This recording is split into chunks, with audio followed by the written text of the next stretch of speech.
तो कहानी की शुरुआत में हम लुआन नाम के एक आदमी को देखते हैं जो कि एक बक्से के सामने एक उस्तरा लेकर बैठा हुआ था। उसकी उंगलियों पर पहले से काफी सारे कट्स थे, उनके ऊपर स्टिच मार्क्स भी थे और अब अचानक से ही वो उस उस्तरे से अपनी उंगली को काटता है और बॉक्स को खोलने पर उसको कुछ बच्चों के रोने की आवाज आने लगती है। इवन उस बॉक्स में से थोड़ी सी डिमोनिक आवाज भी आ रही थी। अब जैसे ही लुआन उस बक्से में अपने हाथ को डालता है वैसे ही बक्से के अंदर से बच्चों के रोने की आवाज आना बंद हो जाती है और आवाजों को सुनकर ऐसा लगता है कि जैसे बॉक्स के अंदर से कोई उसका खून चूस रहा हो। इसके बाद जैसे ही वो बॉक्स को खोलता है तो शॉकिंगली उसके अंदर काफी सारे पैसे थे जो कि खून से सने हुए थे, जिसको लुआन जल्दी जल्दी निकाल कर एक बैग में डालने लगता है। फिर जब लुआन अपने रूम से बाहर निकलता है तो प्रेइंग रूम के अंदर उसकी बीवी नी उसको प्रे करने के लिए कहती है। असल में ये दोनों काफी समय से एक बच्चे के लिए कोशिश कर रहे थे, लेकिन नी किसी वजह से प्रेग्नेंट नहीं हो पा रही होती। पर अगले दिन वापस से उसका एक अल्ट्रासाउंड होना था जिसमें ये पता चलने वाला था कि नी अब प्रेग्नेंट है या फिर नहीं। और क्योंकि नी ये चाहती थी कि सब कुछ अच्छा हो, इसलिए वो खुद भगवान से प्रे कर रही होती है और लुआन से भी प्रे करने के लिए कहती है, लेकिन वो भी उसकी बात नहीं सुनता। फिर जब नी बाहर आती है और लुआन को देखती है तो उसको समझ आ जाता है कि वापस से लुआन अपने खून को बहा रहा था। उसे ये तो पता था कि लुआन अपने हैंड को काट लेता है, पर इसका कारण उसे अभी तक नहीं पता और इसलिए वो लुआन को शेमन से मिलने के लिए भी कहती है, क्योंकि उसको लगता है कि लुआन किसी नेगेटिव एनर्जी से पजेस्ड हो रखा है। इवन हमको ये बात भी पता चलती है कि लुआन को एक बीमारी है जिसकी वजह से उसके कहीं पर भी अगर कट लगता है तो उसका खून बहना आसानी से बंद नहीं होता, उसके घाव आसानी से नहीं बढ़ते। लेकिन लुआन अभी अपनी बीवी की बातों पर ध्यान नहीं देता और हाओ नाम के एक आदमी से मिलने के लिए जाने लगता है। और इस चीज के बारे में जानने के बाद तो नी को और भी ज्यादा गुस्सा आ जाता है, क्योंकि हाओ की वजह से ही लुआन को पैसों का एक अजीब सा चस्का लग गया था और उसने पैसों के अलावा बाकी चीजों के बारे में सोचना लगभग बंद कर दिया। नी अब उसको रोकने की कोशिश करती है, लेकिन लुआन उसकी बात नहीं सुनता और गुस्से में उससे ये कहकर चला जाता है कि पैसे अभी के टाइम पर काफी ज्यादा जरूरी है, क्योंकि नी के IVF ट्रीटमेंट में काफी पैसे लगते हैं और अब तक वो 3 बार IVF ट्रीटमेंट करवा चुके थे,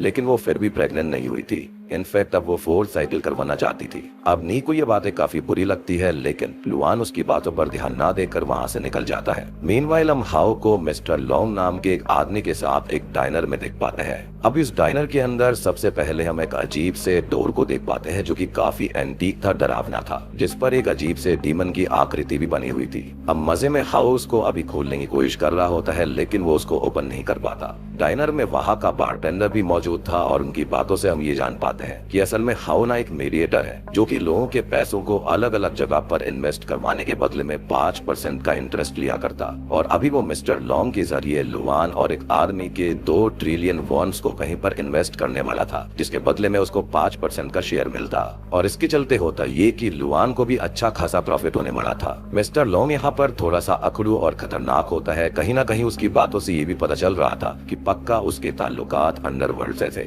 अब इतने में ही वहाँ पर लुआन भी आ जाता है जो कि अपने साथ 1 बिलियन कैश लेकर आया था, जो कि वही पैसे थे जो कि उसने बक्से से निकाले थे अपना खून देकर। लेकिन जब वो मिस्टर लॉन्ग से बात करता है तो उसको ये पता चलता है कि वो तो उसको खाली प्रॉफिट का 1% हिस्सा देने वाले हैं। इसको सुनने के बाद तो लुआन को गुस्सा आ गया था और उसने फैसला कर लिया था कि वो इस डील को नहीं करेगा, क्योंकि हाओ ने उससे ये कहा था कि उसे कम से कम 25 बिलियन वॉन्स का प्रॉफिट होगा। पर तब लॉन्ग उसको धमकी देता है कि अगर उसने उसका टाइम बर्बाद करने की कोशिश करी तो पहले तो उन्हें जान से मार देगा और बाद में उनकी लाशों को खुद तो वो खिला देगा, जिससे कि बिल्कुल साबित हो जाता है कि वो अंडरवर्ल्ड से ही है। अब ये बात सुनने के बाद में हाओ, जिसे लगभग इस डील से 250 बिलियन का प्रॉफिट होने वाला था, वो उन लोगों को शांत करवाता है और डिसाइड करता है कि वो अपने ही पैसों में से लुआन को बाकी के 24 बिलियन वॉन्स दे देगा, पर बस ये डील पूरी होनी चाहिए। अब मिस्टर लॉन्ग और लुआन दोनों ही इस चीज के लिए मान जाते हैं, क्योंकि उन दोनों की ही बातें यहाँ पर पूरी हो रही थी। अब जब लुआन अपने घर वापस आता है तो सबसे पहले वो नी से माफी मांगता है और दोनों बहुत अच्छे से बात करने के बाद सो जाते हैं। सुबह हम देखते हैं कि हॉस्पिटल जाने से पहले नी ये चाहती थी कि वो लोग शीमन के पास में जाएं, क्योंकि नी और लुआन को एक शीमन ने एक टाइम पर वार्न भी किया था कि उन्हें कुछ स्कारलेट इन्फेंट स्पिरिट्स हॉन्ट करती है। और लुआन भी इस पर मान जाता है और नहाने के लिए चला जाता है। तब हम ये देखते हैं कि उसने जो पिछले दिन अपनी फिंगर पर कट कट लगाया था उसके घाव अभी तक भरे नहीं थे और बैंडेज हटाते हटाते उसके हाथ से काफी सारा खून निकलना चालू हो जाता है। तभी अचानक से उसके पास हाउ का कॉल आता है जो कि उसको ये बताता है कि मिस्टर लोंग को पुलिस ने पकड़ लिया है। इसकी बेल के लिए 500 मिलियन वॉन्स की जरूरत पड़ेगी और अगर उसे नहीं छुड़ाया गया तो अब तक के लगाए गए सारे पैसे डूब जाएंगे। ये बात सुनकर लुआन काफी घबरा गया था और उसे हाउ के ऊपर काफी ज्यादा गुस्सा भी आता है, पर क्योंकि अभी उनके पास अपने पैसों को बचाने के लिए मिस्टर लोंग को छुड़वाने के अलावा कोई रास्ता नहीं बचता, इसलिए लुआन हाउ से शाम में आकर पैसे लेकर जाने के लिए कहता है। पर वो उससे ये कहता है कि वो दोपहर में ही पैसे लेने आएगा और सबसे पहले वो तैयार होने के बाद हॉस्पिटल जाने से पहले खुद को एक रूम में लॉक करता है और उसी वुडन बॉक्स को ओपन करके वापस से हाथ में उसरा ले लेता है। मतलब कि वो वापस से खून देकर उस बॉक्स से पैसे निकालने वाला था। अब उसने अपने हाथ पर कट लगाकर खून की बूंदें उस बक्से के अंदर गिराई ही थी कि तभी अचानक से बाहर उसकी बीवी नी आ जाती है जो कि समझ गई थी कि लुआन वापस से अपने हाथ को काट रहा है। वह जल्दी से लुआन को दरवाजा खोलने के लिए कहने लगती है। पहले तो वो इसके लिए मना करता है, लेकिन जब नी नहीं मानती तो लुआन गेट खोलता है और जब नी देखती है कि लुआन सच में हाथ काट रहा था तो इसी के चलते उन दोनों के बीच में बहस होने लगती है, क्योंकि वो ये चाहती थी कि लुआन शेमन के पास चलकर अपना इलाज करवाए, लेकिन लुआन उसकी बात को नहीं सुनता और उसको गुस्से में अनविश्वासी कहता है और ये भी बोल देता है कि बच्चे उसे इसी वजह से नहीं हो रहे हैं क्योंकि वो बच्चे पैदा करने के लिए काफी बूढ़ी हो चुकी है। अब नी का इस बात से सच में दिल टूट गया था। वो काफी रोने लगती है और लुआन को अभी घर पर ही रहने को कहकर खुद अकेले ही हॉस्पिटल जाने लगती है। लुआन वैसे तो अभी नी को संभालना चाहता था, लेकिन वो जानता था कि अभी नी को संभालने से ज्यादा उसको पैसों की जरूरत थी, इसलिए नी के गुस्सा होकर जाने के बावजूद भी वो वापस से उस बॉक्स के पास जाकर बैठ जाता है। अब जैसा कि उसने उस बक्से के अंदर खून डाला था, लेकिन जब वो उस बक्से को खोलकर देखता है तो इस बार उसके अंदर पैसे नहीं होते, जिसको देखकर उसके होश उड़ गए थे। जिसके साथ ही अब सीन यहाँ से पास्ट में जाता है जहाँ पर हम देखते हैं कि पहले के टाइम पर लुआन बस एक छोटा सा मैकेनिक हुआ करता था और अपने घर में ही एक शॉप चलाया करता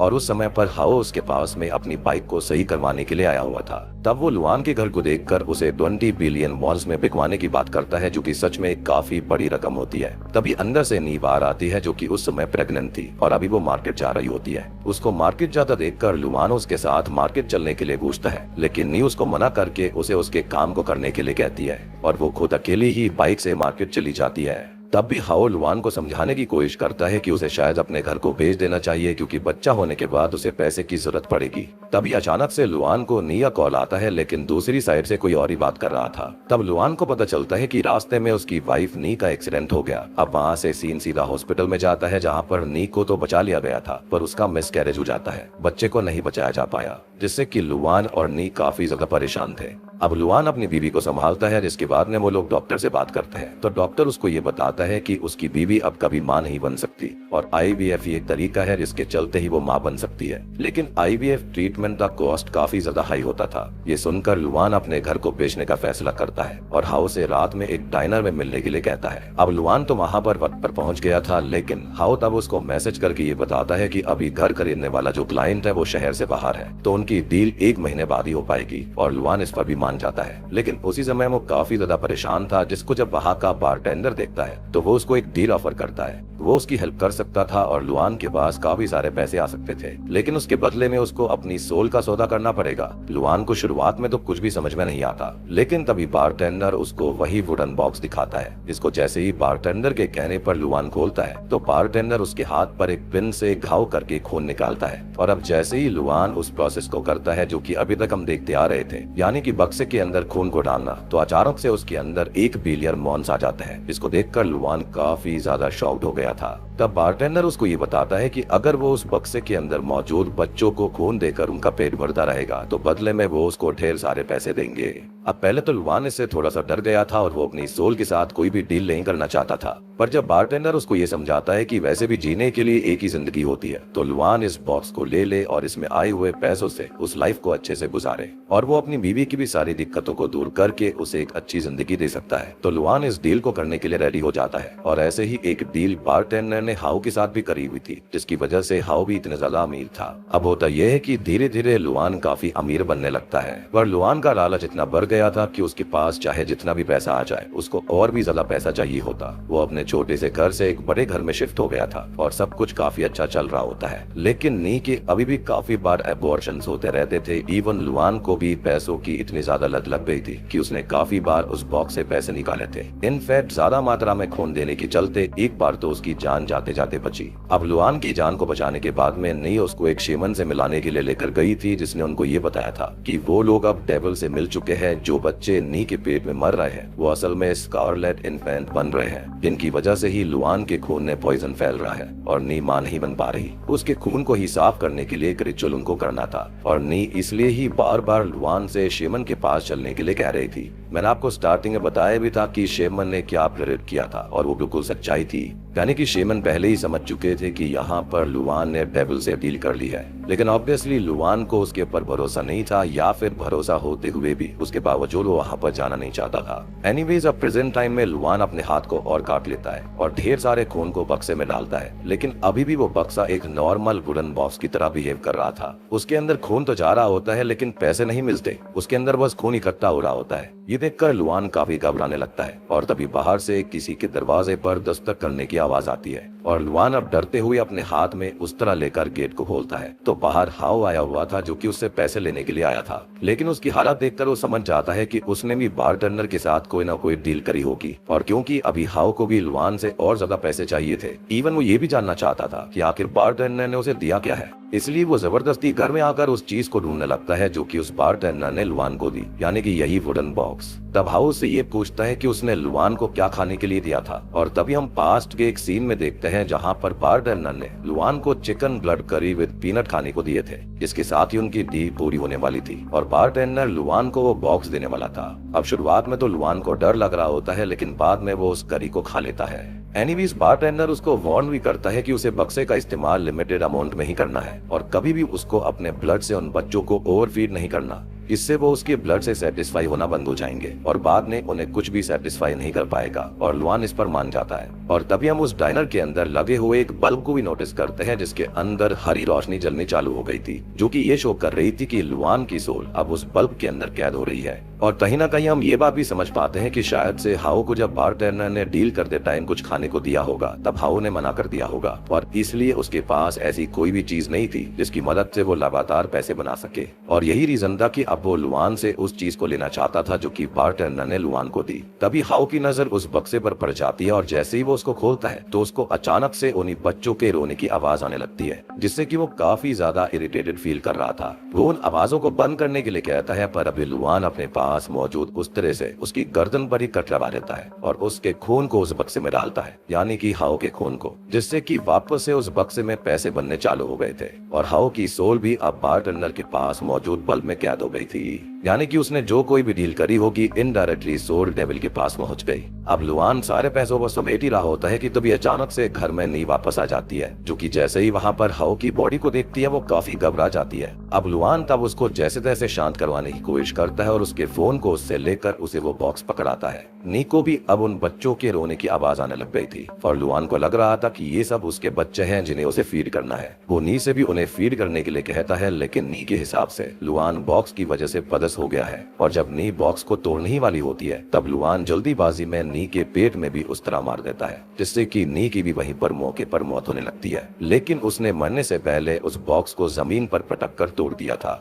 लुआन अब बॉक्स और नी की हालत को देखकर जोर जोर से रोने लगता है, क्योंकि उसको एहसास हो गया था कि उसने क्या किया। वो सच्चाई को देख रहा था, वो रियलिटी में वापस आ चुका था। और अब जैसे ही वो एम्बुलेंस को कॉल करने के लिए नी का फोन उठाता है तो वो उसमें से एक फोटो को खुला हुआ देखता है और बहुत ही ज्यादा शॉक्ड रह जाता है, जिसके अंदर नी के अल्ट्रासाउंड की इमेज होती है और इस बार वो सच में प्रेग्नेंट होती है। ये देखकर लुआन और उन्हें लगता है कि उसने पैसे के लालच में क्या कर दिया, पर अब नी को बचाना पॉसिबल नहीं था। अब नी के खत्म होते ही बारटेंडर की शॉप में 2 बल्ब के अंदर सोल्स आ गई थी, जो कि एक तो नी की होती है और दूसरी उसके बच्चे की थी। पर अचानक से ही अगले ही पल वहाँ पर बचे हुए आखिरी बल्ब के अंदर एक और सोल आ जाती है। इसे देखकर बारटेंडर समझ जाता है कि लुआन ने गिर्द में आकर खुद को भी खत्म कर लिया। पर बारटेंडर तो इससे खुशी था क्योंकि उसके डाइनर में लगे हुए सारे बल्ब सोल से भर चुके थे और अब वो उस डाइनर से बाहर निकल सकता था। लेकिन जैसे ही वो डाइनर से बाहर निकलने की कोशिश करता है वैसे ही अचानक से डाइनर का गेट बंद हो जाता है और डाइनर के अंदर उन सभी बल्ब्स के बीच में एक और बल्ब आ गया था। यानी कि डेविल के चक्कर में वो भी फंसा हुआ था और वो इतनी आसानी से बाहर नहीं जा सकता। यानी कि डेविल को अभी भी और सोल्स चाहिए थी और यही तो राज है कि आखिरकार इस डायनर का माजरा है क्या, जो कि आने वाले एपिसोड्स में ऑब्वियसली हमको देखने के लिए मिलेगा। इवन डायनर के अंदर मौजूद उस डिमोनिक दरवाजे से भी अजीब सी आवाजें आ रही होती हैं और इसका मतलब साफ था कि बारटेंडर असल में खुद किसी डीमन के कर्ज में फंसा हुआ था, जो कि उससे इंसानों की सोल्स को कलेक्ट करवा रहा है। और जब डीमन के पास मनचाही सोल्स इकट्ठा हो जाएंगी तभी वो बारटेंडर को इस श्राप से आजाद करने वाला था। और इसी के साथ में पहला एपिसोड खत्म हो जाता है। तो देखो, मुझे ऐसा लगता है कि डेविल को पहले से ही पता था कि हाँ लुआन के साथ क्या चल रहा है और उसका एक बच्चा पहले खत्म भी हो चुका था, उसका मिसकैरेज हो गया था एक्सीडेंट के दौरान। तो उसने उसे पैसे के लालच के चलते ऐसा ही बक्सा दिया जिसके अंदर मिसकैरेज होते गए थे और उसके अंदर उसी के बच्चों की स्पिरिट्स आती गई थी, जिसको स्कारलेट इन्फेंट स्पिरिट्स कहा गया है। इनफैक्ट मैंने काफी टाइम पहले एक बहुत ही स्कीरी कुमानथोंग रिचुअल के बारे में बताया था, जिसके अंदर ऐसे ही कुछ इन्फेंट स्पिरिट्स होती हैं जो कि इंसानों की सारी इच्छाएं पूरी कर सकती हैं। तो शायद इस बक्से के अंदर वही थी। तो नी यहाँ पर अपना खून उन्हें दिया करता, जिसके बदले में वो उसको पैसे दे रहे थे। लेकिन एक टाइम के बाद होता क्या है कि उन बच्चों की जो भूख होती है वो शांत नहीं होती, यानी कि एक खून से उनका पेट नहीं भरता। लेकिन जैसे ही इस बक्से के अंदर हाओ का खून गया था, उसके बाद पैसे बनने वापस चालू हो गए। और जो बारटेंडर होता है उसने स्टार्टिंग में ही लुआन को वार्न किया था कि इस बक्से को वो एक लिमिटेड अमाउंट में ही इस्तेमाल करे। लेकिन होता है ना, इंसानों के अंदर एक लालच होता है, एक बहुत ही ज्यादा क्यूरियोसिटी होती है कि किसी भी चीज के ऊपर अगर कोई वार्निंग होगी तो इंसान उस चीज को करने की जरूर कोशिश करता है, जिसका खामियाजा उसे भुगतना पड़ता है, जो कि लुआन के साथ भी हुआ था। अल्टीमेटली ये डेविल का प्लान था, जिसके चलते सारी की सारी स्पिरिट्स उस डायनर के अंदर आकर एक बल्ब के अंदर कैद हो जाएगी। और यहाँ पर जो ये बारटेंडर है ना, वो भी फंसा हुआ है और उसको खाली यहाँ पर डेविल के लिए सोल्स को कलेक्ट करना है। आने वाले एपिसोड्स के अंदर और भी चीजें आपको पता चलने वाली हैं जो कि काफी इंटरेस्टिंग होंगी। तो एपिसोड 2 की शुरुआत होती है एक लेडी को दिखाते हुए, जिसने कि अपने शराबी और अब्यूजिव पति हंग को अपने घर से बाहर निकाल दिया था और हंग अभी अपनी एक पड़ोसी से बहसबाजी कर रहा होता है। उस लेडी ने असल में अपने पति को घर से बाहर इसलिए निकाल दिया था क्योंकि वो उनके बच्चे को नुकसान पहुंचाना चाहता था। पर अभी जब वो लेडी अपने बच्चे के पास जाती है तो उस बच्चे के अंदर कोई भी हरकत नहीं हो रही थी, जिसको देखने के बाद वो घबराते हुए गेट की तरफ भागती है। लेकिन हंग, जो कि वैसे भी नहीं चाहता था कि वो बच्चा जिंदा रहे, वो अपनी बीवी से बदला भी लेना चाहता है और वो तभी बाहर से गेट को पकड़कर खड़ा हो गया था ताकि उसकी बीवी बाहर ना आ पाए। पहले तो वो उससे काफी रिक्वेस्ट करती है, लेकिन जब उसका पति नहीं मानता तो वो गुस्से में पीछे से जाकर बहुत जोर से गेट पर धक्का देती है, जिसकी वजह से हंग रूम के बगल में ही मौजूद सीढ़ियों से नीचे गिर जाता है। और होता यह है कि उसकी मौके पर ही मौत हो जाती है। ये देखकर वैसे तो वो लेडी काफी डर गई थी, लेकिन तभी उसका बच्चा रोने लगता है, मतलब कि वो सही था, इसलिए वो उसको संभालने लगती है। जिसके साथ ही अब सीन यहाँ से शिफ्ट होकर एक पार्टी की तरफ आता है, जहाँ पर हम एक कॉपी राइटर डुआन को देख पाते हैं, जिसको उसके विनामॉम नाम के एक प्रोजेक्ट के लिए ऑफिस में अवार्ड मिलने वाला था, जहाँ पर उसका बॉस काफी ज्यादा जल्दी में लग रहा होता है और वो उसकी स्पीच में बिल्कुल भी इंटरेस्ट को शो नहीं करता। पर डुआन अपनी स्पीच में अपनी माँ को हमेशा उसकी साइड रहने के लिए धन्यवाद कहता है। पार्टी में डुआन की माँ डुएट भी शामिल थी, जिनका खुद का भी एक अच्छा खासा बिजनेस होता है। लेकिन डुआन जो ना, वो सेल्फ इंडिपेंडेंट बनना चाहता था और इसलिए उसने जॉब करने का डिसाइड किया। खैर, डुआन की जो माँ होती है वो उसके बॉस के बर्ताव को नोटिस कर रही थी और उसे अच्छा नहीं लग रहा होता कि वो उसके बेटे को इस तरह से मिसट्रीट करे, क्योंकि डुआन सच में काफी ज्यादा मेहनती होता है। लेकिन उसके 5 साल सही से काम करने के बावजूद भी उसके बॉस ने कभी उसे कोई बोनस नहीं दिया। लेकिन डुआन जॉब को खो देने के डर से किसी से ज्यादा बहसबाजी नहीं करता था और वो हर बात पर पूरी तरह सिंपल जरा से और नॉर्मली बर्ताव किया करता। पार्टी में जब डुआन सब लोगों को अपना अवार्ड दिखाने में बिजी होता है तो उस दौरान उसकी माँ डुआन के बॉस से इस बात पर बहस करने लगती है कि उसने डुआन को अप्रिशिएट करने के लिए कभी उसको बोनस नहीं दिया और वो उसकी बिल्कुल भी रिस्पेक्ट नहीं करता। डुआन आकर अपनी माँ को शांत करवाने की कोशिश करता है और अपने बॉस से माफी भी मांगता है, लेकिन डुएट सच में काफी ज्यादा स्ट्रेट फॉरवर्ड लेडी होती है। वो बाकी सभी एम्प्लॉइज को भी समझाने की कोशिश करने लगती है कि उन्हें अपने बॉस से डरना नहीं चाहिए, बल्कि खुद के लिए एक अच्छे बर्ताव की मांग करनी चाहिए, क्योंकि असल मायने में वो लोग अपने बॉसेस के लिए मेहनत करते हैं। लेकिन ये बातें टुआन के बॉस को पसंद नहीं आती। अब टुआन उससे माफी मांगने की कोशिश करता है, लेकिन उसके बॉस कुछ भी बोले बिना ही वहाँ से चले जाते हैं। अब टुआन अगले दिन भी अपने बॉस से लगातार मैसेज करके अपनी माँ के बर्ताव के लिए माफी मांग रहा था, लेकिन बॉस की तरफ से कोई भी रेस्पॉन्स नहीं आता। उस समय टुआन के बड़े से घर में नान नाम की एक लड़की आई हुई थी, जो कि उसके इतने बड़े घर को देखकर सुपर एक्साइटेड हो जाती है। इनफैक्ट वो इतने एक्साइटेड हो जाती है कि वो उसके साथ वहीं पर इंटीमेट होना चाहती थी। तब उन लोगों की बातों से हम जान पाते हैं कि टुआन ने अभी नान नान के साथ एंगेजमेंट के बारे में अपनी माँ को नहीं बताया है, क्योंकि उसको डर है कि उसकी माँ कहीं नान को रिजेक्ट ना कर दे। लेकिन जब वो लोग ऊपर वाले रूम में जा रहे होते हैं तो वहाँ पर उसकी माँ आ जाती है, जो कि ऊपर ही थी और आज वो फैक्ट्री में नहीं गई थी। टुआन उन्हें देखकर काफी डर गया था, लेकिन डुएट उसे नान से इंट्रोड्यूस करवाने के लिए कहती है। नान भी तब उन्हें अपने बारे में बैठकर आराम से बता रही होती है कि वो टुआन से काफी प्यार करती है। लेकिन जब डुएट को पता चलता है कि नान असल में एक स्पा में काम करती है जहाँ पर वो वीआईपी कस्टमर्स को ट्रीट करती थी, तब उसे थोड़ा सा अजीब सा लगता है, जिससे कि नान को काफी ज्यादा गुस्सा आ जाता है और उसे लगता है कि डुएट अमीर होने की वजह से उसकी बेइज्जती कर रही है और इसलिए वो वहाँ से जाने लगती है। तब टुआन नान के पीछे वो शांत करवाने जाता है और उसको जैसे तरह समझाता है कि बेशक से उसकी माँ अभी के लिए उसे अच्छी नहीं लग रही है, लेकिन जैसे ही वो उनको सही से जान पाएगी तो पक्का वो उसे बहुत ज्यादा पसंद आएगी। अब नान पहले तो उसके लिए नहीं मानती, लेकिन समझाने के बाद में वो मान जाती है। अब इसके बाद में टुआन जब अकेले में जाकर अपनी माँ से बात करता है तो वो भी उसको यही समझाता है कि नान बाकी लड़कियों की तरह नहीं है और वो काफी ज्यादा अच्छी है, और जब टुएट उससे सही से बात करेगी और उसके साथ रहेगी तो वो भी उसको काफी ज्यादा पसंद आएगी। अब टुएट जो होती है वो वैसे तो नान को इतना पसंद नहीं कर रही होती, लेकिन टुआन के उसको पसंद करने की वजह से वो मान जाती है। तब हम ये भी जान पाते हैं कि टुएट ये नहीं चाहती थी किसी भी हाल में टुआन अपने पिता की तरह बन जाए। इवन आज उसके पिता की बरसी भी होती है, लेकिन टुएट टुआन के पिता को याद नहीं करती थी। वो बस यही चाहती थी कि उसका बेटा ही बहुत अच्छा आदमी बने। टुआन को ये लगता है कि उसकी माँ झूठ बोल रही है, क्योंकि वो हमेशा ही कड़वा बोला करती थी, तो वो उन्हें थोड़ा सा कड़वा बोलने के लिए मना करता है। बेसिकली वो यही समझ रहा था कि शायद उसके पिता गलत नहीं थे, उसकी माँ शायद गलत थी, क्योंकि वो बहुत ही ज्यादा कड़वा बोलती है। पर उसकी माँ उसको ये समझाती है कि कभी कभी उन्हें अपने हक के लिए बोलना चाहिए। अब तभी अचानक से टुआन को उसके बॉस का मैसेज आता है, जिसने उसे ऑफिस में आकर उसका बोनस कलेक्ट करने के लिए बोला था, जिसको देखकर टुआन को लगता है कि उसके बॉस के ऊपर सच में उसकी माँ की बातों का असर हुआ, इसलिए वो बहुत ही ज्यादा खुश होता है। पर जब टुआन अपने ऑफिस में जाता है तब उसका बॉस उससे अभी भी सही से बात नहीं करता और उसे बस उसका बोनस देकर जॉब से निकाल देता है। इसका रीजन बॉस ने टुएट की बातों को ही बताया था। टुआन पहले तो उसको समझाने की बहुत कोशिश करता है, लेकिन उसका बॉस नहीं सुनता। अब टुआन का मूड काफी ज्यादा खराब हो जाता है और जब वो घर जाने के रास्ते में होता है तब वो नान को कॉल करता है, जो कि काफी गुस्से में होती है। इस पर टुआन जब उससे उसके गुस्से का रीजन पूछता है तो नान जो होती है वो उसे उसकी माँ से जाकर बात करने के लिए कहती है, क्योंकि शायद टुएट ने नान को भी कुछ कह दिया था और अब नान ने उससे हमेशा के लिए ब्रेकअप भी कर लिया, और इस वजह से टुआन को अपनी माँ के ऊपर बहुत ही ज्यादा गुस्सा आने लगता है। और उसके सामने अभी वही डाइनर था जो कि हमने पहले एपिसोड में देखा। अब वो उसी डाइनर के अंदर जाकर ड्रिंक्स करने लग गया था और जब टुएट उसको मैसेज और कॉल कर रही होती है तो टुआन उसकी बातों का रिप्लाई नहीं करता, अपनी माँ की ही बात का रिप्लाई नहीं करता। अब आगे जब बारटेंडर टुआन की हालत देखकर उससे बात करता है तो टुआन उसको बताता है कि कभी कभी वो चाहता है कि वो अपनी माँ की जुबान को ही बंद कर दे, क्योंकि वो काफी ज्यादा कड़वा बोलती है और किसी को भी उनकी बातें पसंद नहीं आती। जिस पर बारटेंडर उसको बताता है कि वो ऐसा कर सकता है और अगर उसके पास सच में ऐसा मौका हो तो क्या वो ऐसा करेगा। ये सुनने के बाद में टुआन काफी शॉक्ड हो गया था कि आखिर कोई ऐसा कैसे कर सकता है, लेकिन उसे लगता है कि बारटेंडर शायद से मजाक कर रहा होगा।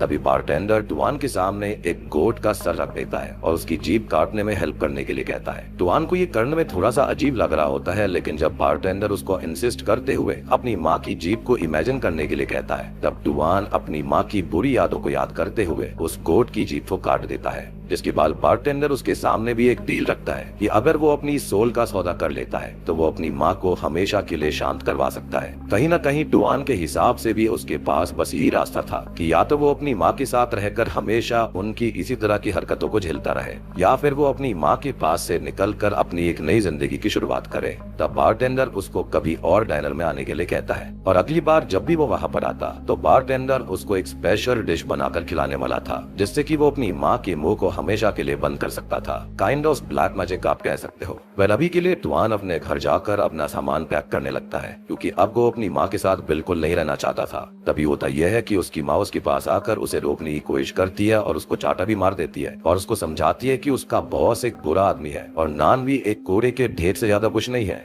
अब टुआन के हिसाब से ये सब उसकी माँ खाली घमंड और पैसों की वजह से कर रही है और इसलिए वो गुस्से में आकर अपनी माँ को उल्टा सीधा कह देता है, जिसके अंदर ये बात भी शामिल थी कि उसके पिता अब सच में मरकर एक अच्छी जगह पर गए हैं, जहाँ पर एटलीस्ट उन्हें टुएट की कड़वी जुबान का सामना नहीं करना पड़ता, और इस बात ने टुएट को पूरी तरह से तोड़ दिया था। अब वो अपने बेटे से वैसे तो कुछ बात करना चाहती थी, पर अभी वो गुस्से में था, जिसके चलते वो उससे कोई भी बात करे बिना इतना कहती है कि टुएट के बिना वो कुछ नहीं है, और जब उसे सच्चाई का पता चलेगा तो वो बस उसके पास रोता हुआ ना आए। और टुआन टुआन भी अब सीधा वापस से डाइनर में चला जाता है, जहाँ पर बारटेंडर अभी भी उस गोट की टंग को बेक कर रहा था। और जब टुआन उससे पूछता है कि वो अपनी माँ को बुरा बोलने से किस तरह से शांत करवा सकता है, तब बारटेंडर जो होता है वो उसके सामने उसी गोट टंग को टोफू और सालमन एग्स के साथ प्रेजेंट करता है और उसे बताता है कि टंग का हर एक बाइट उसे डुएट के दुखों का एहसास करवाएगा, पर उस डिश को खाने से उसकी माँ शांत हो जाएगी और अगर वो दर्द जो डुएट ने देखा है उसको झेलने की वजह से अगर उसकी मौत हो जाती है तो टुआन की सोल बारटेंडर की हो जाएगी। और उस टंग के अंदर ये बात भी शामिल होने वाली थी कि डुएट टुआन के पिता को इतना हेट क्यों करती है। और ये बात सुनते ही टुआन जल्दी से उस गोट टंग को काट कर उसका एक बाइट खाता है,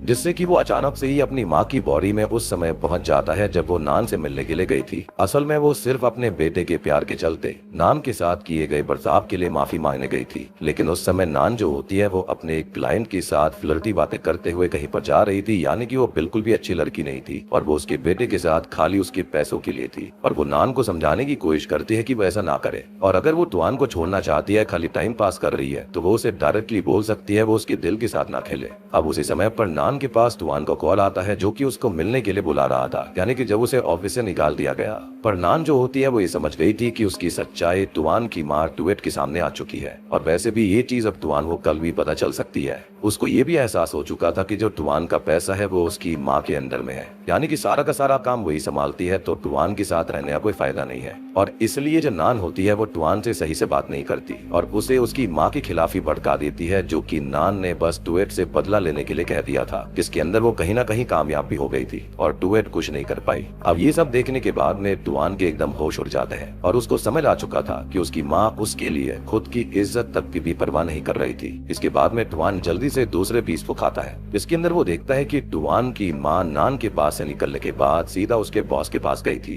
ताकि वो उससे रिक्वेस्ट कर सके कि वो टुआन को फिर से काम पर रख ले। लेकिन टुआन के बॉस भी उसकी माँ की बहुत ही ज्यादा बेइज्जती करते हैं और उसको कहते हैं कि टुआन को उसकी कंपनी क्या कोई भी कंपनी अब जॉब नहीं देगी। इतना बोलकर टुआन के बॉस ने उसकी माँ को धक्का भी दिया था, लेकिन उस वक्त उसकी माँ ने कुछ भी नहीं कहा। ये सब देखने के बाद टुआन बिल्कुल शॉक्ड रह जाता है। उसने अपनी माँ की बात को सही से सुना तक नहीं था और बेफालतू में ही उसने इतना ज्यादा गुस्सा कर दिया और वो अभी बारटेंडर से पूछता है कि वो ये सब कैसे कर रहा है और वो असल में है कौन। लेकिन बारटेंडर इस बात का कोई भी रिप्लाई नहीं करता और उससे तीसरे और आखिरी पीस को खाने के लिए कहता है, जिससे वो ये जान सकता था कि उसकी माँ उसके पिता से इतनी नफरत क्यों करती थी। क्या वो खाली कड़वी जुबान की वजह से था या फिर रीजन कुछ और था। अब टुआन जल्दी से उस आखिरी पीस को खाता है और वो उस समय पहुंच जाता है जब वो एक छोटा सा बच्चा था, दूध पीता बच्चा। डुएट अभी के लिए जब अपने घर में आ रही होती है तब उसकी नेबर उसको ये बताती है कि टुआन का पिता हंग टुआन को लगभग मारने ही वाला है। जी हाँ, असल में ये मूवी का वही शुरुआती सीन है जहाँ पर हमने ये स्टार्टिंग वाली चीजें देखी थी और वो लेडी जो अपने बच्चे को संभाल रही थी वो कोई और नहीं बल्कि वो डुएट ही होती है और रोता हुआ बच्चा टुआन था। असल में जो हंग था वो काफी अब्यूजिव और ड्रग एडिक्टेड था और अभी वो टुआन के लगातार होने की वजह से उसे जोर से पकड़कर हिला रहा होता है। वो उसको इरिटेट कर रहा होता है और उसको वो छत से फेंकने ही वाला था और ये देखकर डुएट जल्दी से ऊपर जाती है और टुआन को जल्दी से जैसे तैसे करके हंग से छीन लेती है।